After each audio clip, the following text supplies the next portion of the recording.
2025-2026 оқу жылында Алматы қаласы бойынша 20 мыңнан аса түлек мектеп аяқтағалы отыр. Соның ішінде 18.961 оқушы ұбт тапсыруға ниет білдіріп отыр. Қазіргі кезде ұбт процесі жүріп жатыр. 10 мамыр мен 10 шілде аралығында толығымен аяқталады осы аралықта.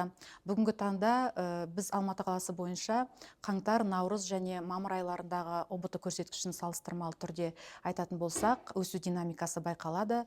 Және де осы 20 мыңнан аса аяқтайтын түлектердің ішінде 799-ға жуық оқушылар алтын белгі төсбелгісімен үміткер ретінде саналып отыр. Және де биылғы оқу жылында алтын белгі оқушылардың санының өскендігі және де ұбт тапсыруда көбінесе қазақ тілді сыныптардың көп тапсыруы байқалуда.